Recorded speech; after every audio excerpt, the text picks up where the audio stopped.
about 21 meters in length and about 6.5 meters in width. The basic idea behind this stitch ship is, as many of you are aware, of course, is that although India has this very large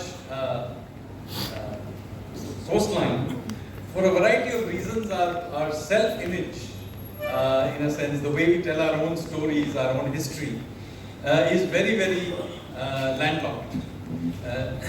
This is not a problem for Oman, but it is a problem here in India. That for what a variety of reasons we have told our story in a very landlocked sort of way. That is sad because as not only do we have a very large coastline, we actually have one of the most interesting maritime histories in the world. We Indians have been sailing the Indian Ocean, and yes, we are the only country in the world which actually has an ocean named after us. We have been sailing the Indian Ocean for at least 5,000 years. So there is evidence, for example, of Indian mariners in the Middle East, including in Oman, going back to the Bronze Age, and we were there, at least in Oman, to trade in copper. And there are many Harappan artifacts like combs, weights and measures, beads, etc. All of these are, visible there in their museum. And then if you go to, further into Bahrain and to Mesopotamia, now Iraq, there's lots of evidence of Indians everywhere. And this then continues through the subsequent history as well. And of course, everybody knows that there is enormous influence of India in Southeast Asia and all over East Asia. After all, the largest Hindu temple in the world is not in India, it's in Cambodia, Angkor Wat. The largest Buddhist structure in the world is Borobudur in Java. So there's a lot of influence. And yet, as I said, very little of it is talked about in India in our historical conversations. So I have, of course, as you know, written books about this issue because I felt strongly enough about it and wrote a book called The Ocean of Churn. But somewhat later I thought, why don't we take that same idea forward and try and actually attempt to build a ship from ancient India. So this is what this is about. So what is this project about? Well, I'll give you in this presentation a historical perspective, some aim of the project, some of the earlier constructions, including the Jewel of Muscat, a little bit about the art of stitching ships, and then what we are planning to do with it. So, if you look at Indian sculptures, Indian texts, etc., you read a lot about ships. But it's not just a generic idea of ships. The ships that are depicted in our texts and in our sculptures and in our paintings from ancient times depict a very peculiar design. And if you look at the sculpture on the left, you can clearly see what it is. The point is that when these ships were built, they were not nailed together, but stitched together. Many foreign travelers to India commented on this. Our own texts talk about it. And then this was not just there in ancient times, but even during the Mughal times, you can see this technology. So you have a representation of a boat from the Babarnama, and again you can see clearly the stitching on the hull. So the idea here is really to revisit this technology and try and build a ship of that using this technology, of the stitching technology. Now we don't quite know why exactly the stitching technology was used. We did, after all, have rust-free nails, and yes, we occasionally did build ships with nailed together, but there is this big preference for these stitch ships. And we also have mentioned in ancient texts like the Yukti Kalpataru, which is a 10th century text by Raja Bhoj, in which he mentions various kinds of ships. And of course he mentions two types of ships. One is called the Samanya, or the ordinary, and then there are specialized ships called the Vishesha ships. It gives us some sense of what these ships were like in the descriptions. And as you can see, here is their length, breadth and height, just to give you some flavor of some of them. Now, some of these ships had cabins running in the entire length of the ship. Some of these ships were huge, and you can see that the smaller ships were just 32 cubits long, but the very largest was 176 cubits long, and I guess that such ships were rare, because that would be a very large ship by even modern standards, but at least they envisaged these kinds of ships. What is also interesting for those who care about naval architecture is that at least the specialized ships were very thin and narrow, and you can tell the ones right at the bottom, the very large ones for the Begini, were not only 176 cubits long, but their breadth was only 22.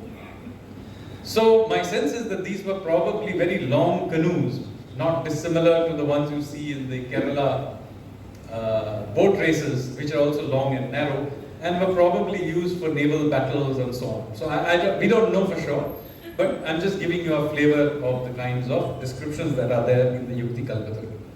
And then of course there are foreign travelers who mention it. So Ptolemy, for example, mentions in the 1st century that Indian shipbuilders built a fleet of 2,000 ships, each capable of accommodating 1,000 troops, horses, etc. So these were not small ships.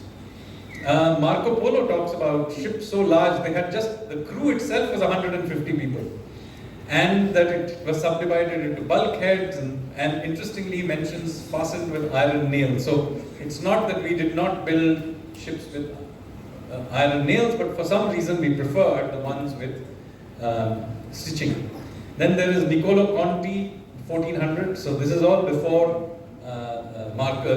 before Vasco da Gama, and he mentions a ship weighing 1,000 tons and 5 sails. The Di Santo Stefano talks about timbers of the ships were stitched together with cords and sails made of cotton. So there are various descriptions. So what did these ships really look like? And so here we have a depiction of a ship in a painting. Of course, it's a artistic depiction. Nevertheless, it's a ship in cave number 2 of the Janta caves, and you can see what it looks like. It's an ocean-going ship. It has 3 masts. It has trailing oars, so it doesn't have a rudder. There's a person standing there. You can see, if you're close enough, you can see some of the pots carrying presumably water or something in it. So these are the kinds of ships that were there, and so we have these kinds of ships. Now the problem with this, all of this, is that this exact technique has not survived for large ships at all. So for many generations, large ships have not been built by stitching together. To the extent this stitching technique has survived, it now survives for small fishing boats in Karnataka coast. And you can see that there are these, they are stitched together, but they are small boats, and the technique is really dying out. So there are now just a handful of artisans who know how to do this. They are dying out, and their children are not taking this up, because of course now ships are made through modern techniques.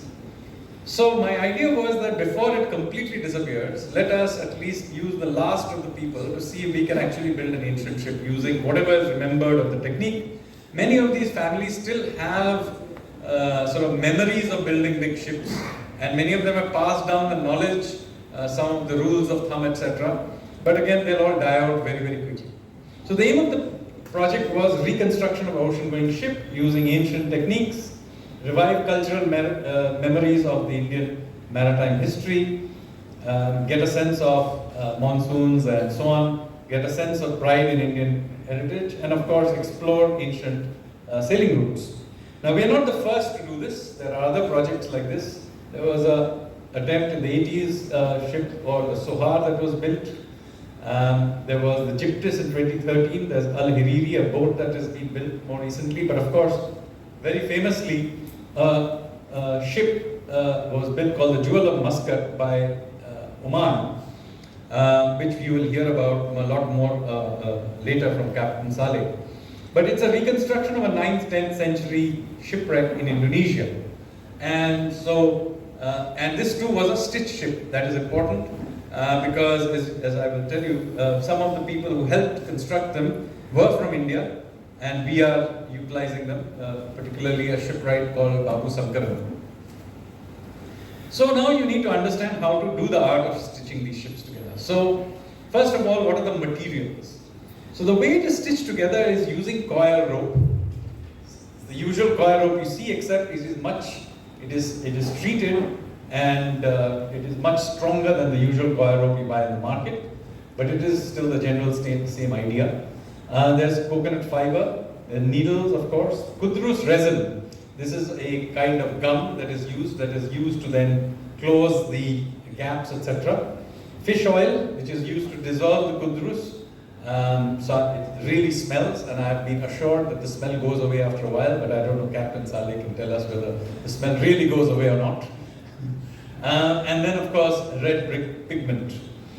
And this is how you go about it. So first of all, unlike the usual kinds of nailed ships, where you basically build a frame and nail the hull on it, here it goes the other way around. You actually build the hull first, and you retrofit some sort of a light frame internally. So here it starts with a stern post, a keel, and a stem post, and it is built around it. And you can see this construction. We are building this, as I said, in Goa, right here in Goa, in Diwar Island, at Odi shipyard. And so this photo is from there. Then once you've done this, the game is to then begin to put the things together. So the way the planks for the hull are done, then take the planks, which are obviously straight, but you have to then curve them. How do you curve them? Basically, they are put into a steaming chamber and they're steamed, so the fibers become loose. And then they are pulled out, and as soon as you can, before it cools down, you have about a minute or so to then kind of twist it in the direction you want, and then hold it to again cool down into the new shape. They have to do the shaping as soon as they can. So it's being bent, as you can see, and then weights and other things are used. And mind you, this is being done completely by rule of thumb. It's not like hard measuring that's going on. So it really depends on the judgment that Babu Sankaran has on how much to do and not to do. And if you do it incorrectly, then you are really stuck with a misshapen wood. Simon, let me go to the next one. Now, after you've got the outer shell, you then begin to put the frame in, and then you can see how the stitching together of these is done. So there are these parallel holes along the two planks, and rope is taken through, and there is a wadding between the two planks, and it is that the stitching is done in this way. And I'll show you some more. And then once the stitching is done, the kudrus resin is applied between the planks in order to fill in the gaps. So that's necessary. So that resin is what is used. And note that the stitching is not done back and forth only. It is back, forth, X, and then back, forth, X, and so on. And after that, the frame is stitched back on. So this is where the frame is put in. It's important to know. There is a frame, but it's a much lighter frame that is retrospectively put inside. And then some stem posts and stern posts are stitched into the keel so that, again, it has a hard shape. And you can see how the stitching holes are then filled with plugs. Putty is applied, coating again with fish oil on the inside and outside. Now, how are we going about this particular project? Well, in order to get it going, we got a funding from the Ministry of Culture, and the Indian Navy very kindly has agreed to oversee the project. So this ship eventually is going to be an Indian Navy ship. Of course, we have help from the Ministry of External Affairs, because we'll be sailing this hopefully to other countries. We'll need their help. And of course, we will need the help of the Ministry of Shipping, particularly DG Shipping, for registration and making many exemptions that they have to make, because obviously this will not fall into any of the modern requirements of safety that would normally be required for a ship. So, design inspiration, I showed you the photograph of the Ajanta painting. This is the schematic drawing sketch of the Ajanta ship painting, so that you have a sense of what this 4th, 5th century ocean-going ship looked like. As you can see, it has got 3 masts, it has got trailing oars, it does not have a rudder. It has a foresail as well, and of course the hull, as I told you, is stitched, so it is a bit flexible. So now taking this, what we have then done is converted it into a concept design and line drawings. So this is what we are actually attempting to build. That was obviously an artistic depiction, and we decided to go with only 2 masts, not 3, becoming too crowded for the size that we were looking at. It will still have a foresail, so 3 sails.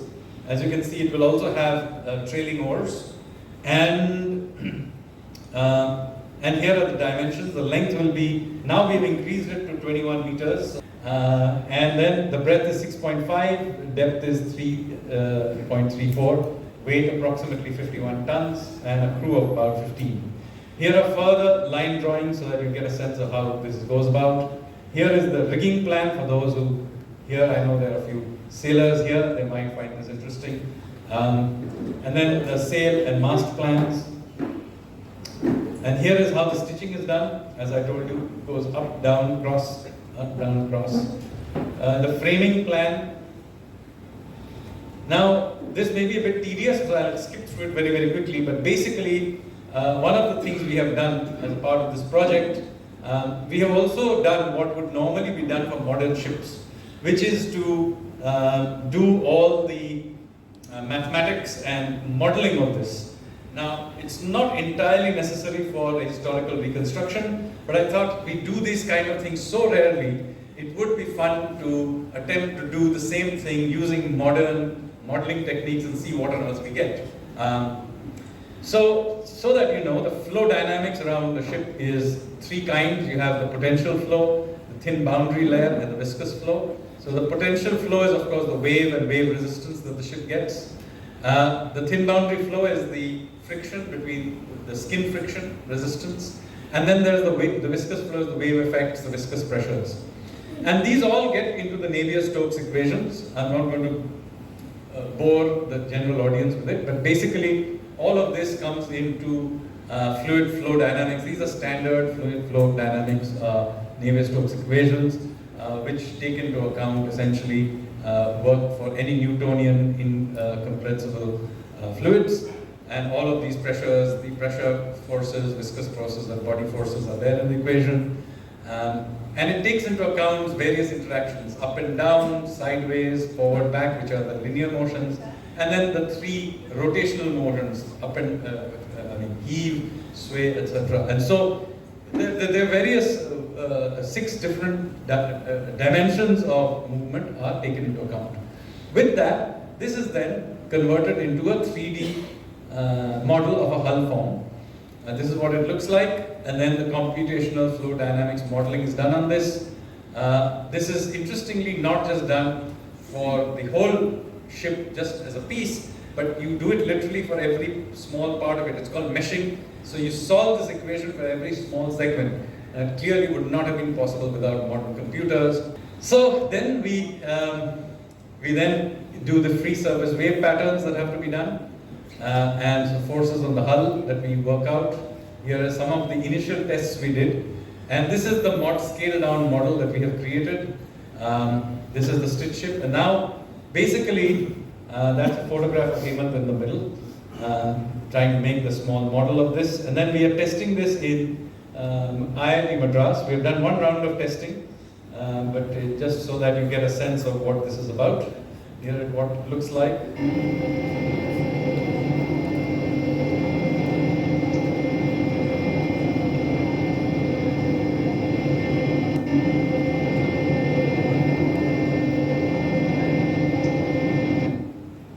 And so we get these Kevin wave patterns generated by the model, which are, we get data on resistance curves, etc. We are going to do more testing.